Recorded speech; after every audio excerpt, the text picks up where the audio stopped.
کربلا کے میدان میں امام حسین کی شہادت کے بعد اچانک یہ اہل بیت نبوت کے خیموں پر حملہ کیا کوفیوں نے، اور جتنی عورتیں تھیں ان کو باندی بنا دیا گیا، قیدی بنایا گیا، اور بیڑیاں ڈال کر امام زین العابدین کو بھی اور خاندان نبوت کی عورتوں کو بھی لے جایا گیا۔ اور یہاں سے یہ قافلہ امام حسین کے سر کے ساتھ گیا تھا۔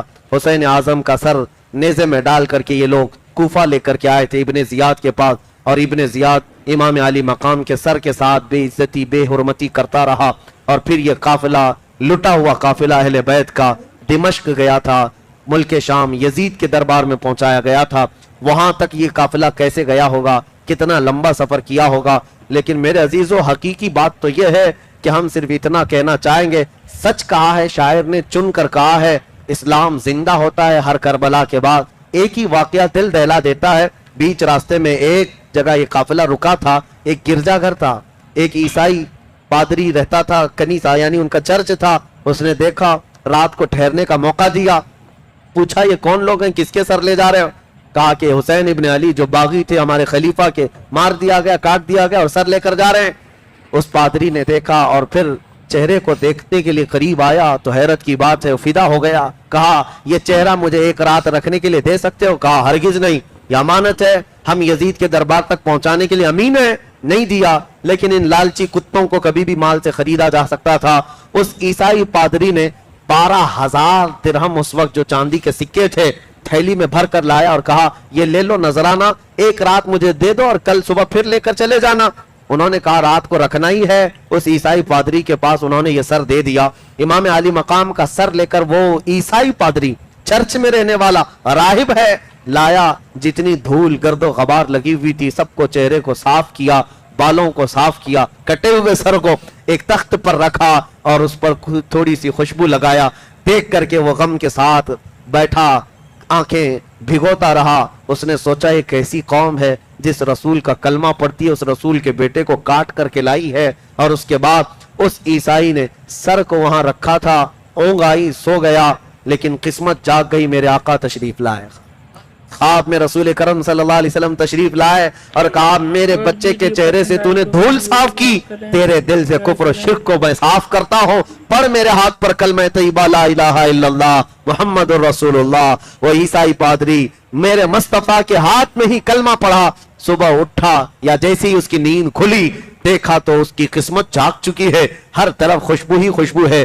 ایک تو حسین کا چہرہ دیکھا تھا اور خواب میں ان کے نانا کا بھی چہرہ دیکھ لیا، قسمت کیسی جاگی ہے، اسی کو میں ایک جھلک آپ کے سامنے رکھا، ایک ہی مثال رکھا۔ صبح تو اس نے سر واپس کر دیا، لیکن یہی تو ہم کہتے ہیں اے ظالموں، تم ہزاروں کی تعداد میں ہو کر اسلام کو اس طرح نہیں پھیلا سکے جس طرح کٹا ہوا سر بھی گرجا گھر میں جا کر ایمان پھیلا رہا ہے، اسلام کی دولت سے روشناس کر رہا ہے۔ اسی کو شاعر نے کہا تھا کٹ جانا قتل ہو جانا اس سے فیصلہ نہیں ہوتا کہ کون جیتا کون ہارا، حقیقت تو بعد کے حالات بتاتے ہیں۔ کٹا ہوا سر بھی ابھی لوگوں میں تبلیغ کر رہا ہے، کٹا ہوا سر اب بھی لوگوں کو اسلام کی طرف بلا رہا ہے، حقیقت میں یہی تو فتح ہے، اور اسی کو آج ہم کربلا کے میدان میں جا کر دیکھتے ہیں۔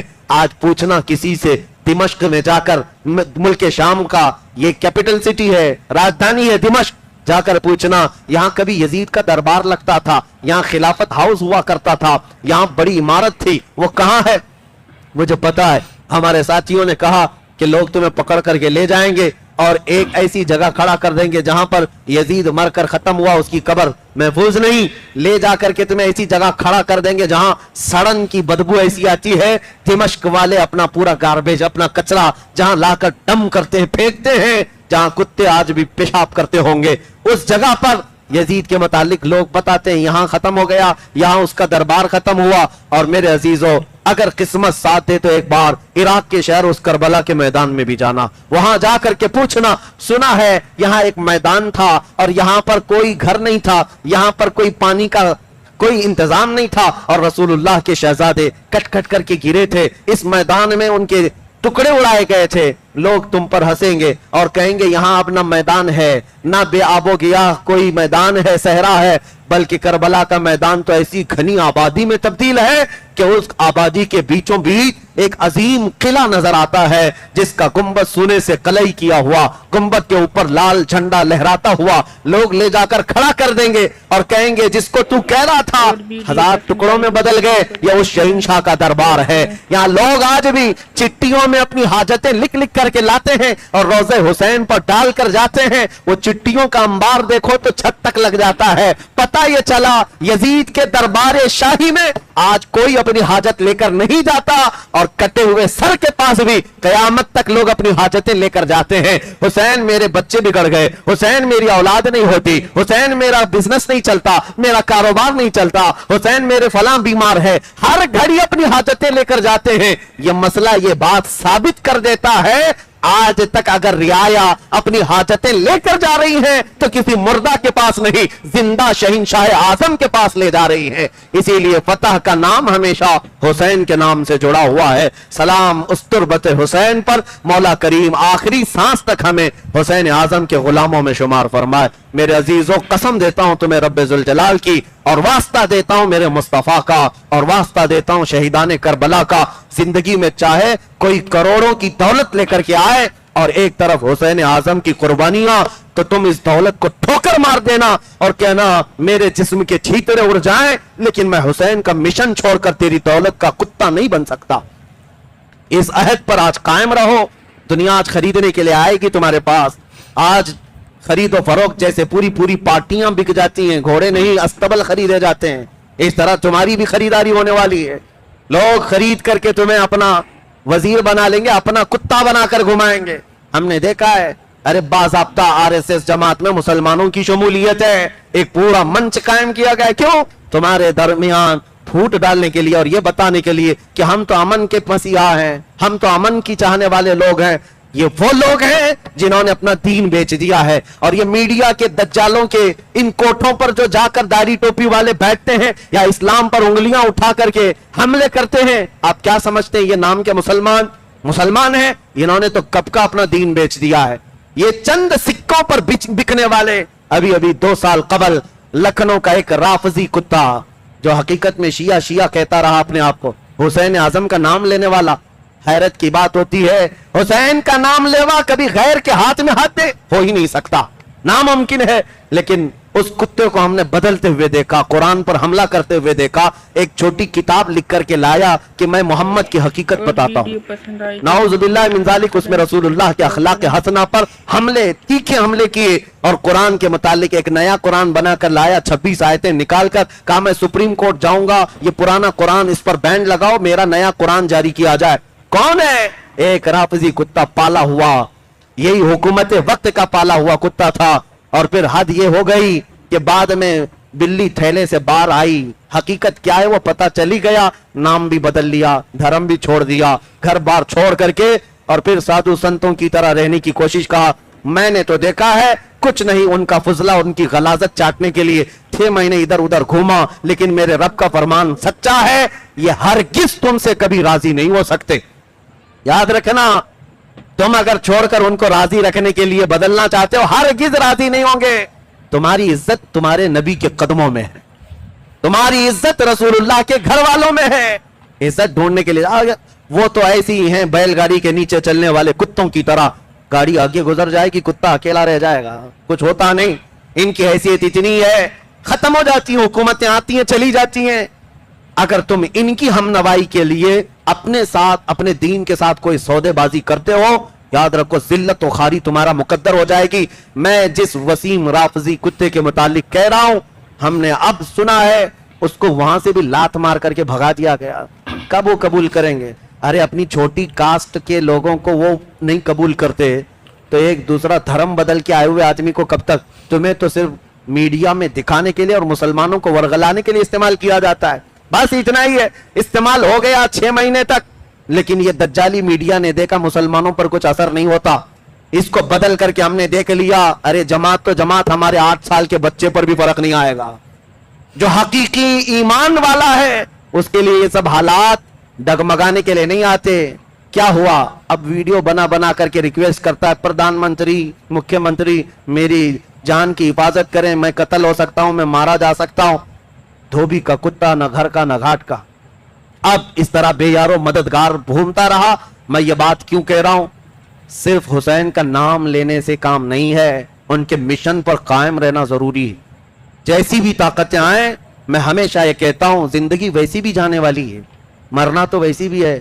تلوے چاٹ کر کیوں مریں, اللہ کا دین بلند کر کے مریں گے, رسول رحمت صلی اللہ علیہ وسلم کا نام لے کر مریں گے. مرنا ہی ہے. حسین کا پیغام یہی ہے, اے نوجوانوں اسی عزم پر قائم رہو, جو ہوگا دیکھا جائے گا. میرا رب قرآن میں فرماتا ہے کان حقا علینا نصر المؤمنین, ہم نے اپنے اوپر لازم کر لیا ہے کہ مدد کریں گے تو ایمان والوں کی مدد کریں گے. انشاءاللہ مدد آئے گی, مدد آئے گی. آج تھوڑا آپ امتحان دے دیں, بچے پھل کھائیں گے انشاءاللہ. آج قرآن پر حملہ ہو تو قرآن کو اٹھا لو, قرآن پڑھنا سیکھو, اپنے بچوں کو پڑھانا سکھاؤ. اسکول جانے پر جتنی سختیاں کرتے ہو, نہ جانے پر اتنی سختیاں تمہارے بچوں کے مدرسہ نہ جانے پر بھی ہو, کہ بیٹا سب سے پہلے نمبر پر اللہ کا کلام ہے, قرآن پڑھ لے, بعد میں دنیا اللہ صدقے میں عطا کرے گا. مسلمانوں تمہارے گھر میں یہ رواج آ جائے. آپ اپنے بچوں کو, کسی ایک بچے کو بھی, آج کا یہ میرا پیغام ہے خصوصی, میں یہ چاہتا ہوں کہ ایک گھر کا بچہ بھی جاہل رہنے نہ پائے, قرآن سے غافل رہنے نہ پائے.